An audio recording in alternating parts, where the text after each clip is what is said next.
Hello everyone and welcome. We are now going to tie together all the different strands that we've been working with over the last weeks. As you'll be aware, we've done the eyes, which I went into very slow and careful detail with, how to create an eye to look like an eye. Then we did the nose. Very simple nose with 5 lines. You'll remember that. Easy way to create a nose. Then the mouth last week. Simple way to create a mouth and how to make it look 3D. Now we're going to tie all these bits together, and you'll notice that I have not talked about the ear. The ear is not the most important part of the face. You are usually looking straight on at a face, and all you'll see of an ear is just the side of it. So if you were drawing an ear, there it is. If you were looking at a profile, that's it. It's just a few lines like that. But as we are looking straight on to a face, here's the side of the face here. So the ear is just a little shape like that. Okay, the main thing I'm going to talk to you about with the ear is getting it in the right position. What do I mean by that? I mean, when you're doing a face, you don't want one ear up there and one ear down there. That's not going to look very good. So obviously you want the ears to be in the same position at either side of the head, unless you've been in an accident and you've lost an ear. So I'm using an old photograph of myself here. I've also got a mirror. You're going to need these to work on this. Now, if you are opening up your art box, we're going to use the canvas that's this size, 18 inches by 24 inches. Okay, that's in your art box that I guess most of you or all of you must have got now from Blick, which I told you about 7 or 8 weeks ago. And they have special art boxes which are only about $45. And they'll ship it to your house for only $5. So that's a pretty good deal. And they have 2 of these canvases, and you're going to use the smaller one, which is this size, 18 inches by 24 inches. It's a professional canvas. So after you open the canvas up, it's going to look like this. It's going to be canvas. Look at that. And it's got wood, and it's stretched on the wood, and it's a professional surface for painting on. So I've got this one. I'm going to use this larger thing here so you can all see it, and I stained it with a little bit of pink first of all, just to kind of bring out the texture. Now you're welcome to kind of stain your canvas first of all. You can just put a little bit of colour and use a rag and wipe it over the canvas if you want to give it a tone at the beginning. Don't make it too dark, because you want to see what you're working on.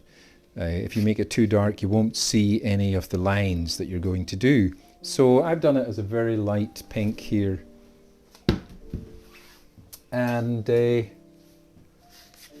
me just put in some rough details. The hair you don't have to worry about. Do it at the very end. I'm just going to put in rough shapes of the hair, but the hair I can show you quick ways of doing the hair, but don't worry about it. And then we'll get the eyes. Now you'll remember I taught you how to do the proportions of the eyes. So you've got one eye, and then the space of that eye is where the other eye starts. So there's one eye between your eyes. So I'm just going to do that eye in here.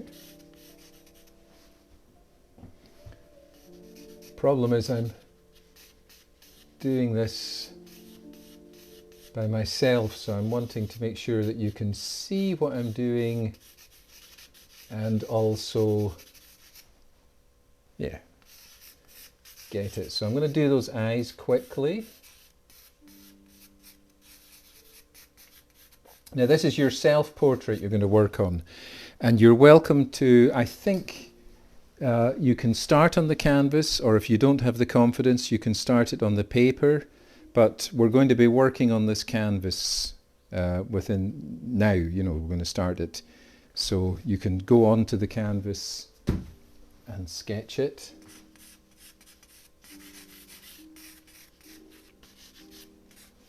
Okay, and so I'm going to do the nose now, and you'll remember here are the proportions of the face. So with a face from the top of the head here to the top of the eye is 1/3, 1/3. Okay, and from the top of the eye here to the bottom of the nose is 1/3. Okay, I'll go over this again because it's easily forgotten. And then from the bottom of the nose to the bottom of the chin is another 1/3. Okay, so the face is in thirds. 1/3, 1/3, 1/3. Okay, I'm going to do the nose now with the 5 lines that I taught you.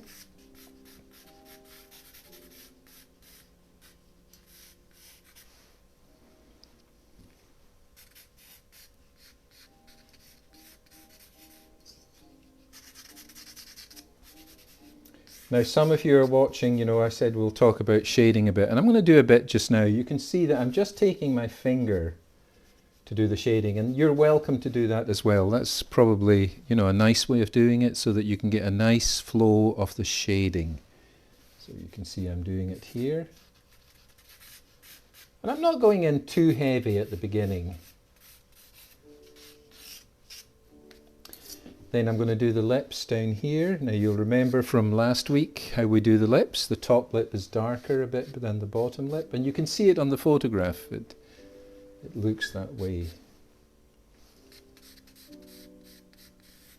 If you have a photograph and a mirror, that's ideal because you can switch between looking at the flat surface that never moves, so that's good because, you know, it's not changing all the time.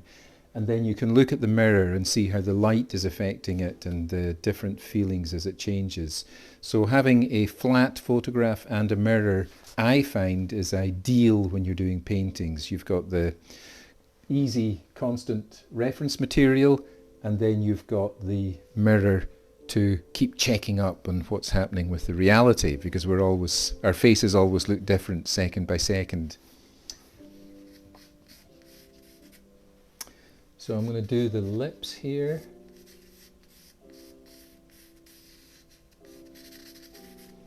And remember those lines, they curl out to give the lips that plump quality.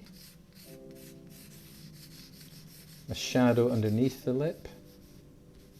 You see I'm doing the shadows with the fingers, just rubbing it in like that.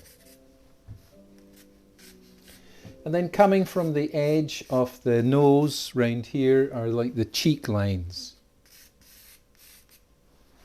So here we go.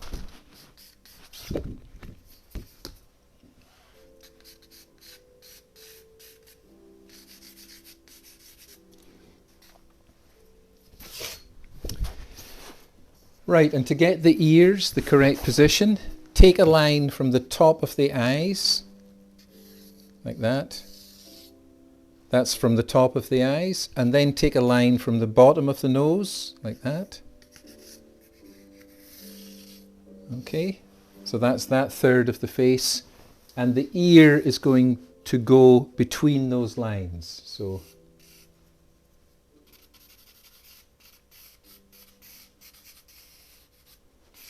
there's one ear, you see, and I just make it, it's just like a kind of little curvy shape. You don't need to stress yourself about the ears. No one will notice the ears in a painting. If you go around a museum, you never go, oh, look at those ears. However, If you get the ears in the wrong position, then people will really notice. So using this way, you will get the ears in the correct position. Take a line from the top of the eyes and then take a line from the bottom of the nose, and in between those two lines your ears will go. So let's do this other ear.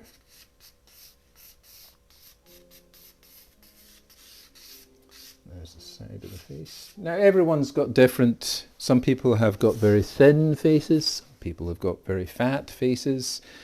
All faces are different widths, so you'll just have to look at your own face and try and estimate the width of your face around here. So I'm just looking at that.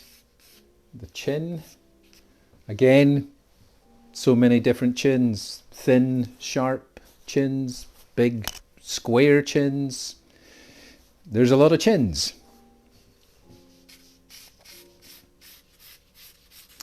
This is what's beautiful about art. I can show you the general rules about where to get things positioned on the face so that you get a face that at least resembles a human being. But then the art comes in when you look at your own face in the photograph or in the mirror, and you are able to transpose yourself into all these rules so that you can actually make a self-portrait. That's what's important. So I'm going to do the chin now, and it's the square chin. Some people have like no chins, you know, it's just gone in.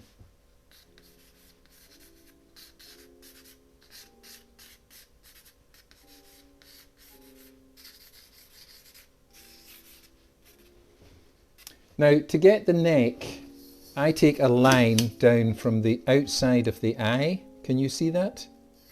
This is the outside of the eye and to there.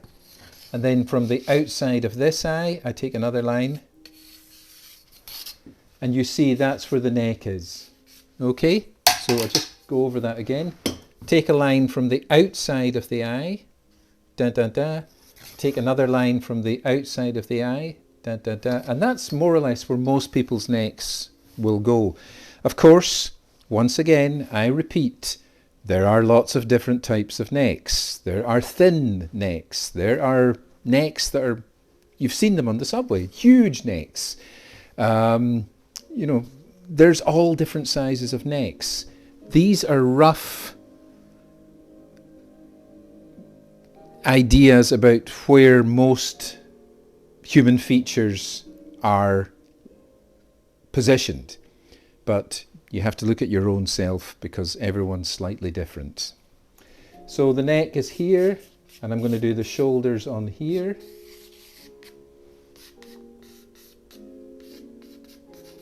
And that's him, roughed out on the painting here, ready to go. Yeah. You can shade in things more. And this is setting it up now because we're going to start with the underpainting in the following weeks. So this will go on the canvas, which you have from Blick. Then we'll do the underpainting, eyebrows and all that stuff. So you just need to put that loosely in like I've done it here. And, you know, I'm trying to do this fairly quickly and succinctly in front of you so that you can all watch this without getting computer fatigue. So hopefully you having the whole week can kind of master this and try and learn from it. So just to recap what I've gone over today. The head is divided into thirds. From the top of the head to the top of the eyes is 1/3. From the top of the eyes to the bottom of the nose is another third. And then from the bottom of the nose to the bottom of the chin is the last third. So your face is in thirds. From here to here is a third. From here to here is a third. And from here to here is a third. The eyes, there's one eye, and to get the other eye, it's the distance of the eye, and that's where you start the other eye. Okay? The ears. take a line from the top of the eyes, and then take a line from the bottom of the nose, and the ears will go in between those lines. So from the top of the eye to the bottom of the nose, that's where your ears goes. Okay? The neck, take a line from the outside of the eye, at the outside, and the other outside of the other eye, and the neck will go in between there. And we'll be talking about shading and things later when we come to do the underpainting. But that is the structure of the face, which you are going to put on your canvas in preparation for the underpainting. This is a class where I am teaching you how to make professional portraits as they would be taught to master artists. So take your time, don't panic. See if you can get that on the canvas this week. I've taught you very slowly and simply how to do all the features, and I've given you proportions about where things go. If you need to ask questions, feel free. However, I recommend that you just watch the video and freeze it and then go over things. And as you can see, I'm repeating things and I'm doing it slowly, and I'm making it very simple how to get the face in proportion. So that's your task, and once you complete your drawing of your face, please text me it and email it before the Sunday deadline at midnight. That's it for this week. Thank you very much, everybody. I hope it made sense. It's getting a little bit more, as we go into it more, it gets more deeper. You know, that's what we start off easy and it gets more deep as time goes by. So once again, great to see you all. And there you are. Wishing you a very good week. And if anybody wants to ever to talk to me, feel free. I enjoy hearing from you all. Bye for now.